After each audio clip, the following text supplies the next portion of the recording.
the English Entourage series. Support, coaching, and clarification.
Hey, Seminole State family. Welcome to the English Entourage series.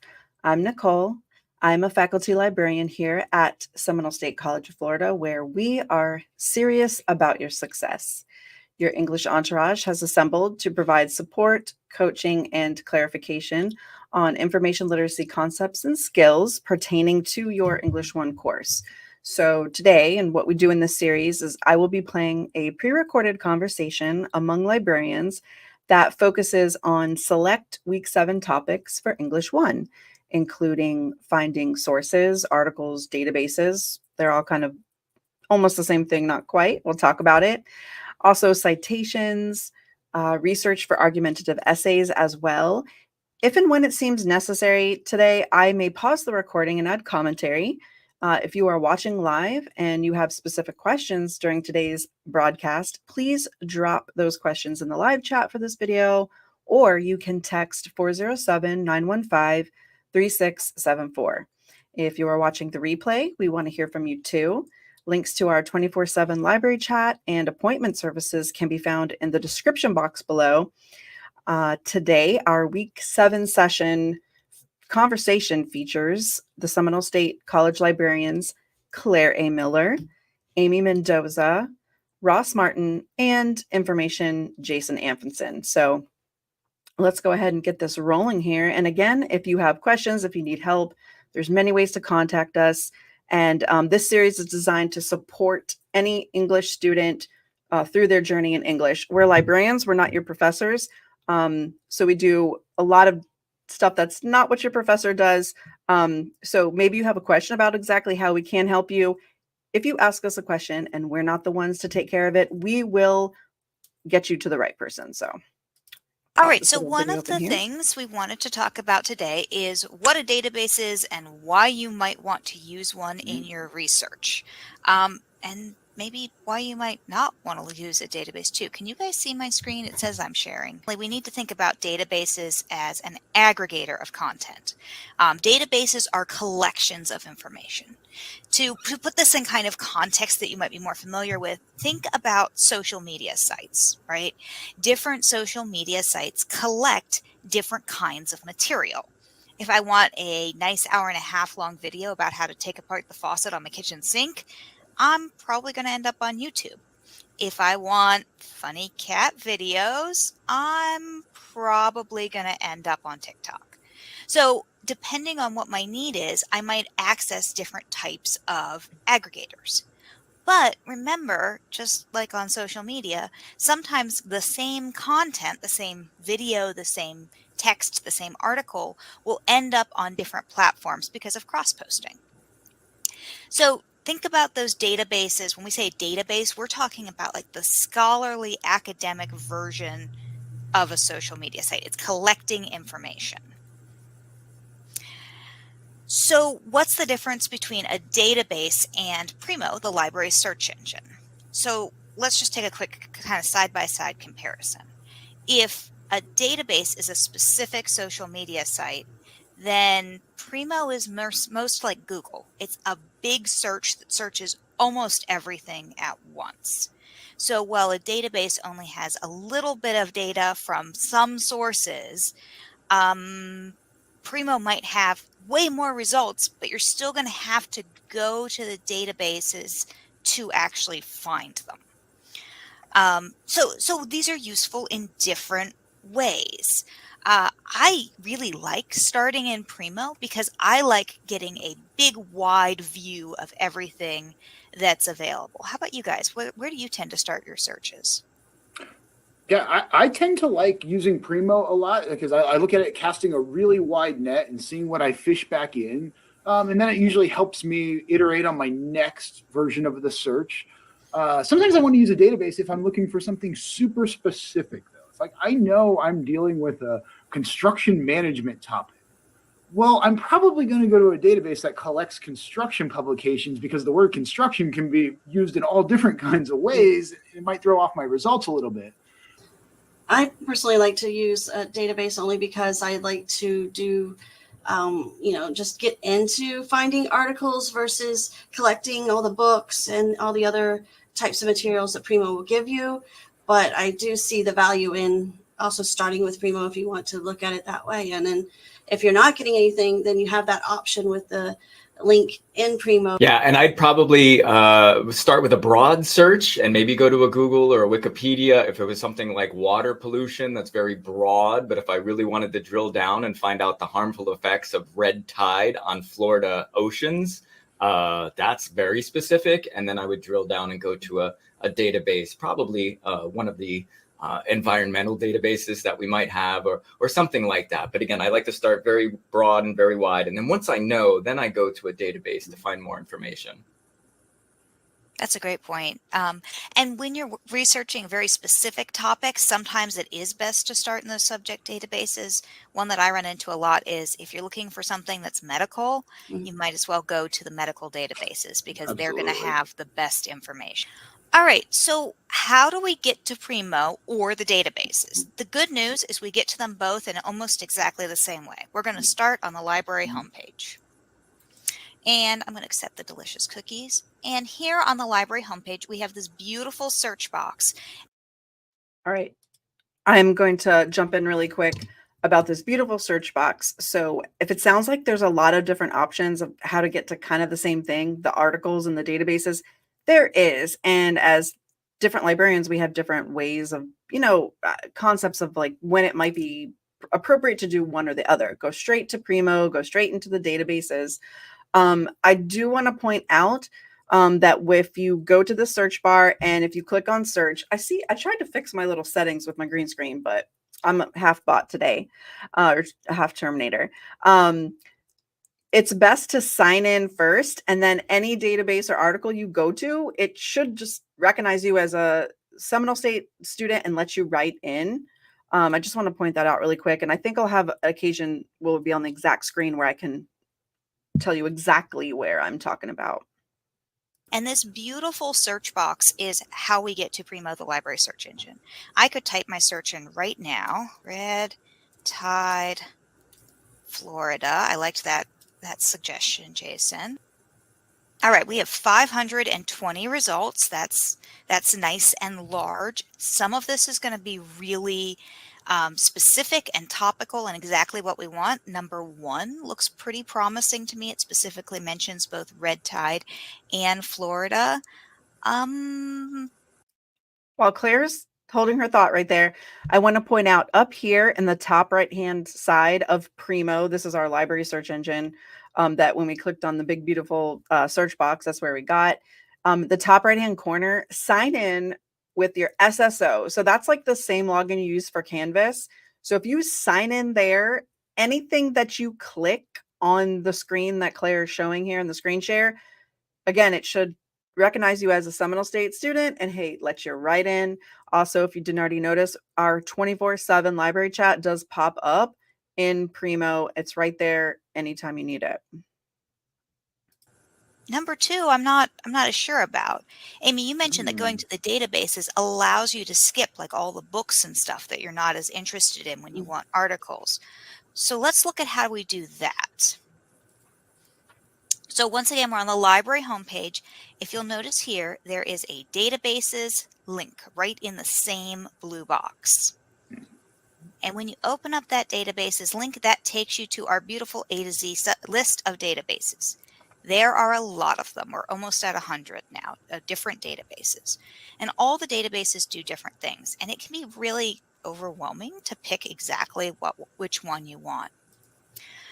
So what I usually suggest doing is choosing your subject. Now let's think a little bit about this. If I'm thinking about red tide in Florida, what kind of databases might I want? Let's brainstorm this a little bit. Immediately, I can think of stuff like biology or science. That could be an option. That's going to give me the really scientific aspects. What if I'm more interested in like its impact on tourism? Sure. And then also impact on human health. Ooh. I don't know if you guys know, just broadly speaking, red tide bad, red tide no good, red tide cause cough in human. So it's something in the water, generally speaking, that if you get close to that water, you'll start to cough and you will feel it and you will walk away from that beach, to Claire's point, and you probably wouldn't travel if you were from out of town if you knew a red tide was coming to damage the fish.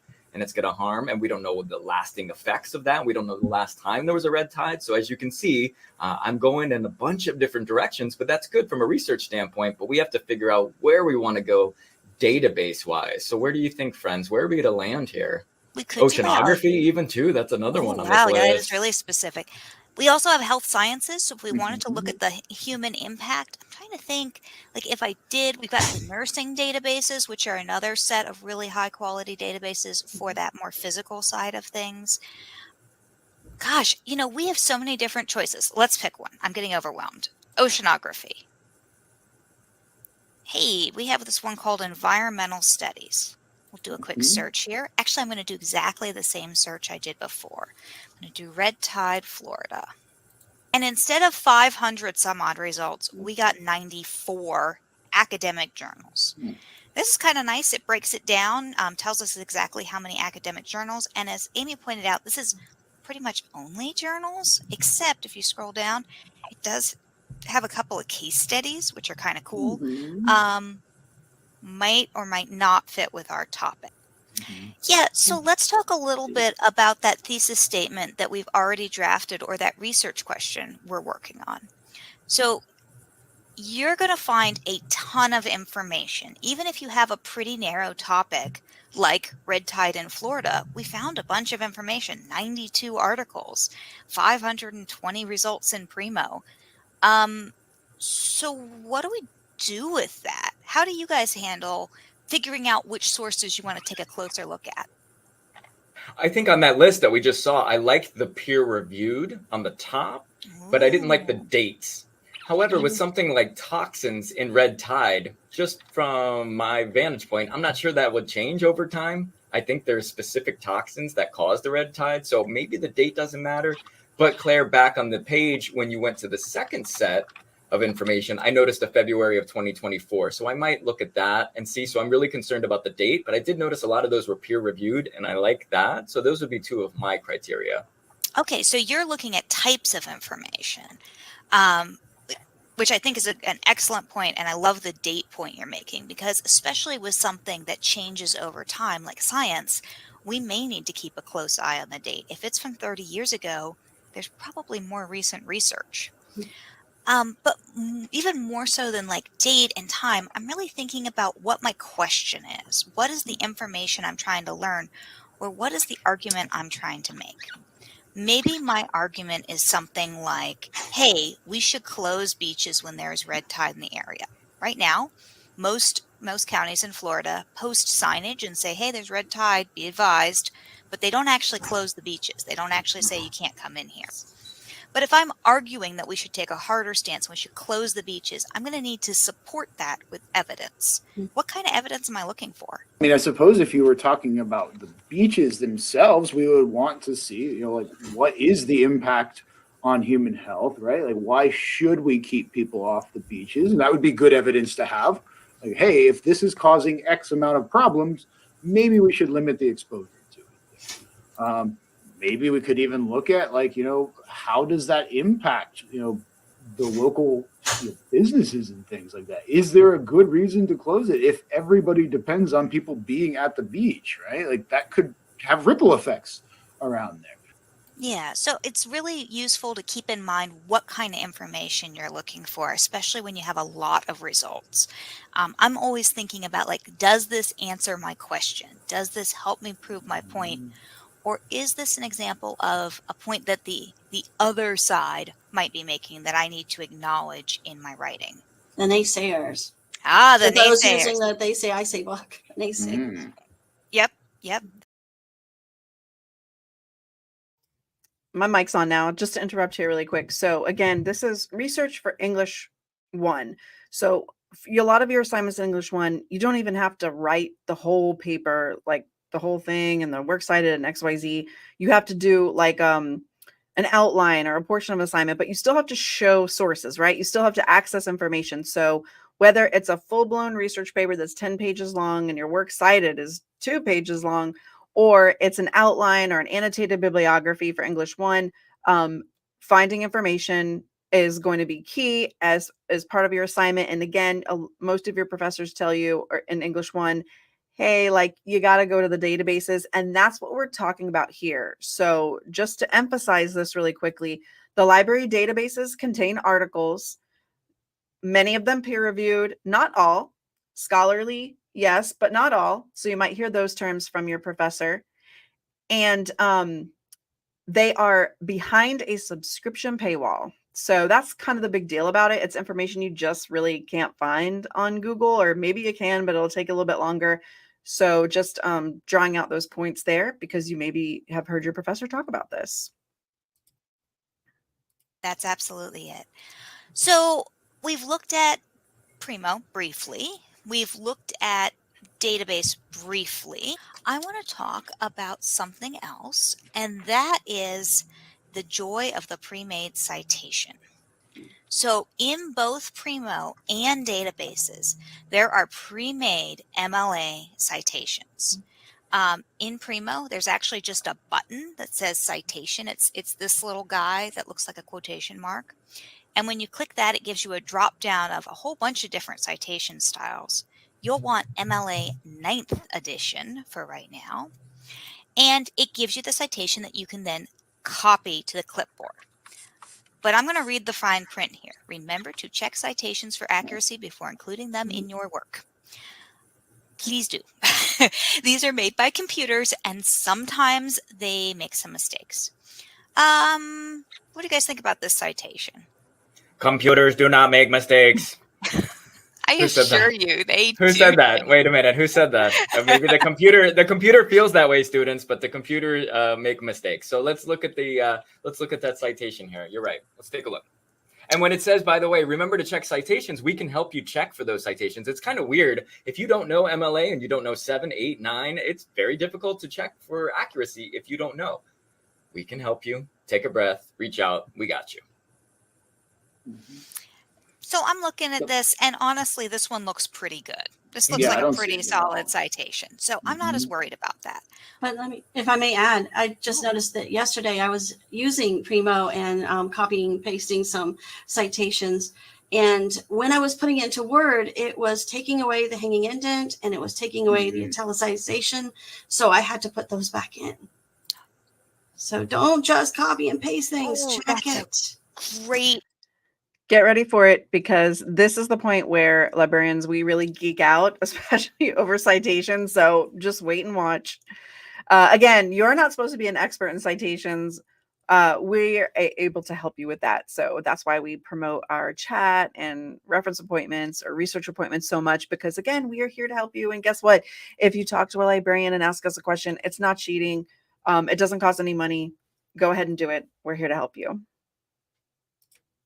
point, Amy. I've run into that too, and it doesn't seem to always happen. Sometimes it happens, sometimes it doesn't. But it's good to make sure that, especially those italics, stuck from one format to the next. A lot of faculty, especially English faculty, want to know the database that your thing came from. If you clicked on a specific database, it was really easy to tell, right? You clicked on the name of it, and even when we're in the database, you can see up here, it says Gale in Context Environmental Studies. That is the database name in the database. But say you went in through Primo, that can be a little different. So let's take a look at that in Primo. Here's that algal toxins that I wanted. There's my little citation button. And when I scroll, you can see it says Springer Nature Complete Springer Journals. That's the name of the database. Yep. And that's also where you're going to find the full text of the article. You'll notice this just has a little summary. There's nothing you can download. There's not the whole article. So in order to get to the whole article, we still have to go to the databases by clicking on that blue link. Right. This, I think this is like, for me, it's pretty maddening, this process, how the data, there's a lot of clicking, right? This is not like the most user-friendly situation, but because of the proprietariness, if that's a word, of the articles on the databases, it's behind a subscription wall. This is just how it is. There's a lot of metadata or information about the information behind the scenes. And because there's all these working pieces, this is how it is. And I'm so sorry, because sometimes I think it's kind of confusing for students that are new to it, but you'll be good. Right. And if you use the citation button in Primo for article citations, it's not going to include the database because it doesn't know where it lives right now. So be mindful of that. Now, when you're in a database, there's also a citation button. This one looks a little funky, but here is the button that says Cite this article. Oh, I have to accept all the cookies first. They're delicious. All right, so here's the citation. How does this one look? Well, it doesn't look like it's in particularly good MLA formatting. It's not. I think it's an APA or something different. It's a little. It looks like a hodgepodge. Yeah, but it looks. Yeah, it looks like it's supposed to be APA, but I mean, again, we could do a sidetrack here, but that date is in the wrong place, and this is all kind of over, and there's not the parentheses on the volume number. So this looks like a different something, but again, I look at these automated ones like a driverless car. If you say driverless cars are cool, I love them, great. But would you go on I-4 sitting in the back seat of a driverless car? I don't think so. How about how about a pilotless airplane? So all of my funny bunnies in my classes, when they raise their hand and say, I'd go in a driverless, yeah, but none of you raise your hand on a pilotless airplane. So that's the way I'd like you to look at these pre-generated things. And again, the librarians can help you. And you can see we have 4 on the line here, and we're a little confused on this. Just imagine if you don't have a good sense of the MLA. I can only imagine your confusion, and we can help. We could try to figure this one out. And we don't even know what the options are. There's no options as far as, what about, no? Okay. No, it just, and then it gives you, anyway. No boy, no. I don't love it. Anyway, but you'll also know that pre-made citation still didn't have the database name. So you'll want to make sure you're adding that in. Every database looks a little different. This is an example of a ebook database. It actually has that pre-made citation button in a different place. And once again, it might be fine or it might be a little terrible. Overall, that one's not awful, but I see one problem. Anybody else see it?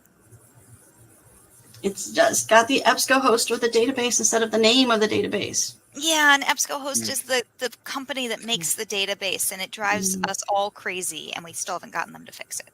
But in this case, we'll still need to edit that so it's got the right database name in it. But it could be because they do have multiple things and multiple databases that they own.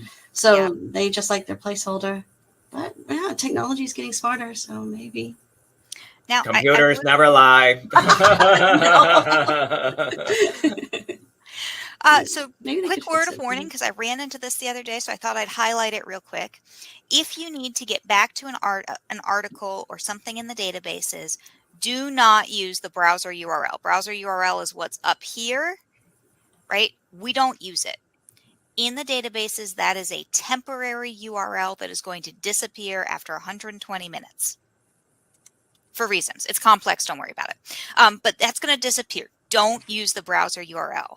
Instead, This is very, very important. If you're watching right now and if you get articles from databases, if you remember nothing else, remember this, because you will not get back to the articles you found if you don't follow Claire's advice right here. you're going to use the persistent URL or permalink, and they look a little different in every database. Let's take a quick look here. So here we are in Primo, and we actually have a button that says permalink.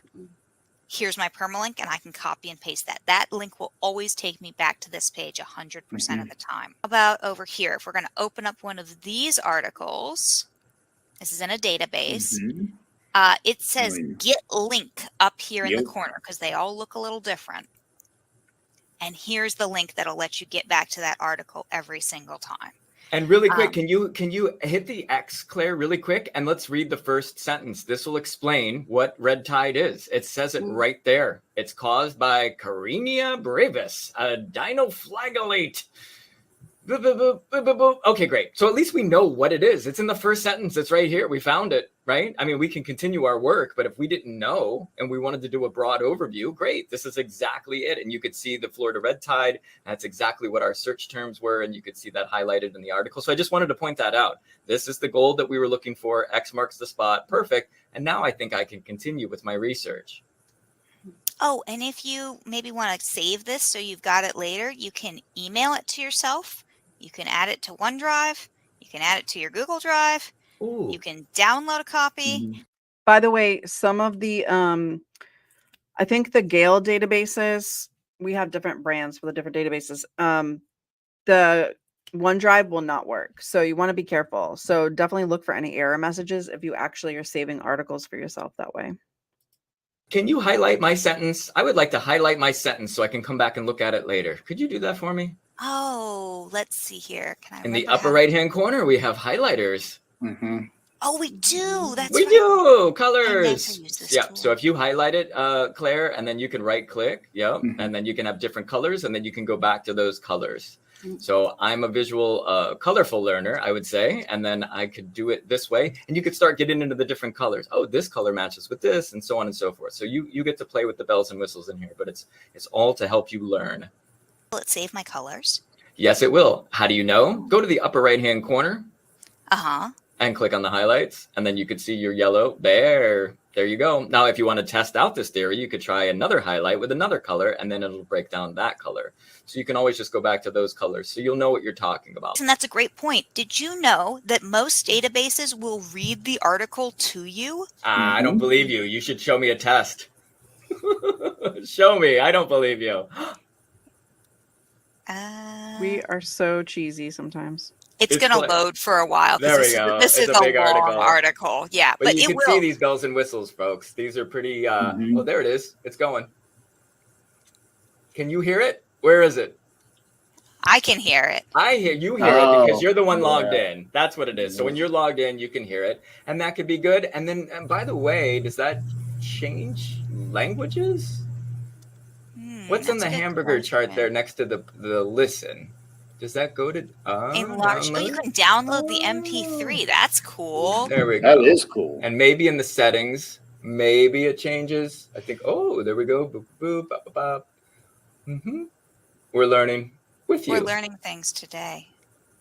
Great. So you can see all the bells and whistles. Again, all of these tools, they're pretty prevalent with all of the different databases. They might switch a little bit, a Maserati and a Lamborghini. They're both high-end cars, but they're a little bit different. So again, the point is, if you just popped in, we are librarians talking about librarian-y things, helping our English 1 students here at Seminole State College of Florida. Just letting you know. Finding these databases through seminolestate.edu/library and then really drilling down into the specific database that you would like. And as Claire mentioned, we have a lot of databases. And when you plan on maybe transferring to UCF or a major university after you get your transfer degree, there's going to be even more databases there. So it's really important to find that information and really synthesize it based on your specific information need.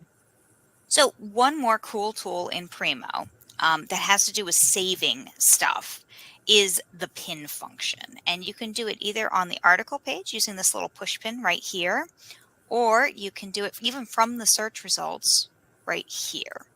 And when you pin something, it saves it if you're signed in. Now, I forgot to sign in before we started here, so let me get signed in real quick. You're going to choose SSO. That's single sign-on. And then it's going to say, oh, you're already logged into Canvas or whatever. And now it says my name in the top corner. That's how I know I'm logged in. And as long as I'm logged in, everything I pin is going to be saved to my favorites list. Ooh, this one looks interesting. Saharan dust and Florida red tides. I'm going to pin that too. And you could see those have the peer-reviewed indicator. Look for those icons. Open access, fantastic. I worry a little about the date 2001 for that, but I'd like to see what the difference is between the Saharan. I would look at that and try to figure it out, but maybe I'd want just more academic peer-reviewed journals. How do I use the filters on the left-hand side? How do I change the dates? Claire has the indicator right there on the creation date. We can pinpoint exactly the dates that we want. Let's say 2014. That's 10 years old. I think 10 years old is pretty good. Maybe. For a basic scientific research. Let's just get started. Let's see how many we got rid of. Yeah. All right. That basically halved our results. But now we know 252. everything we're going to find is a little newer. Yeah.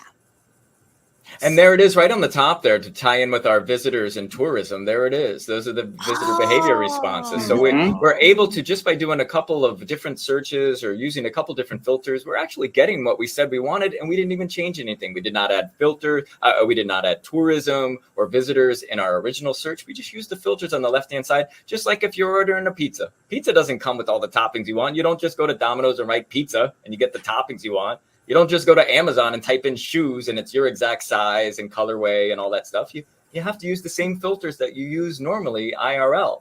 So use those same filters and search strategies in college. That's a great point, Jason. Actually, I am going to add tourist. I want to see what happens. Drill it down. Drill it down. Let's see the results. Oh, we're down to 9.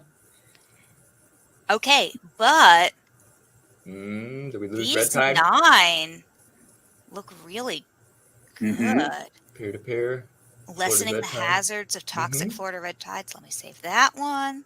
And by the way, that did, yeah. And if we're unsure, we can in our favorites, we add labels, and I can have red tides in tourism and red tides in regard to other things. Correct. And now you're starting to kind of build your argument or your paper. You know, you're getting a couple of points to address in your paper. And you could see this is the research process, right? We've gone in a couple of different directions. We've looked at a couple of different databases, but this is it. This is it for you. This is it for librarians. This is it for everybody. And because now we are plugged into the digital age, this is what we're going to be doing for everything. You're going to buy a house. Maybe you might have a kid. You're going to do this. You're going to travel to this country. Well, what if you don't know the language or the currency or what everything is? Why would you still go to that country? You might want to do a little research, right? So we hope that we've given you some good tips and search strategies here on this English Entourage. Is there anything else that we need to cover? Just the same thing we always talk about, which is how to get in touch with your friendly neighborhood librarians.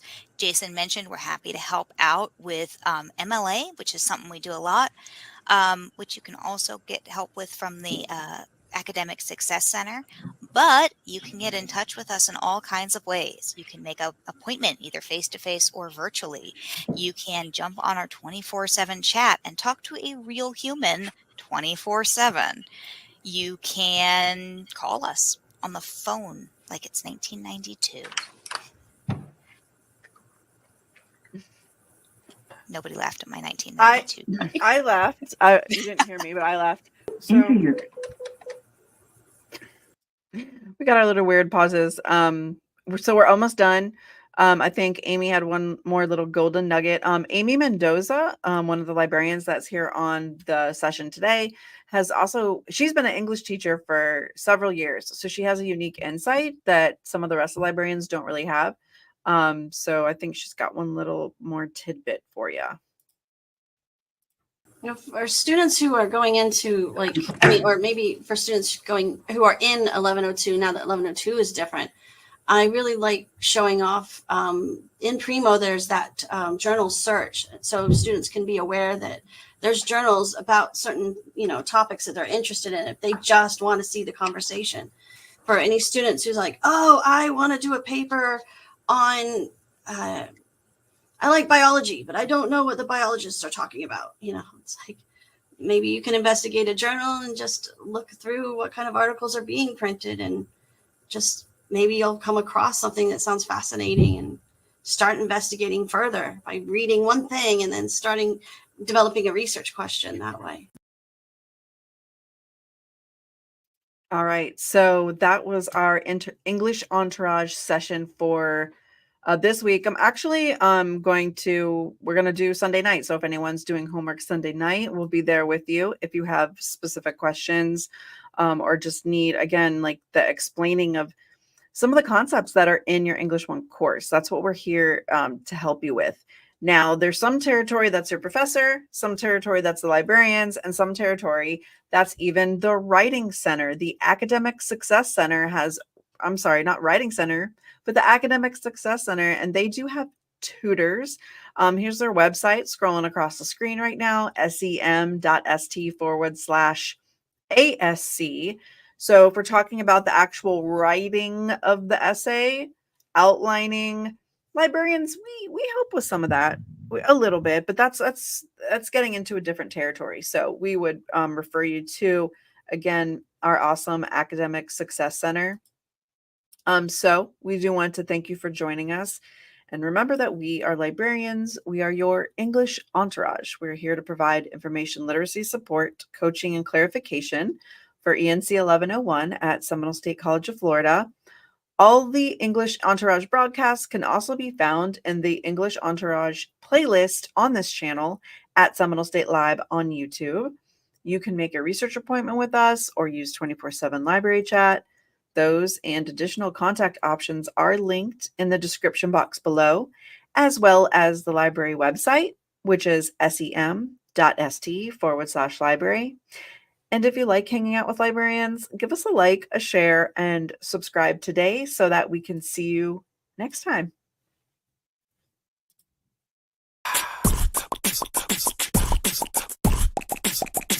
The rhythm.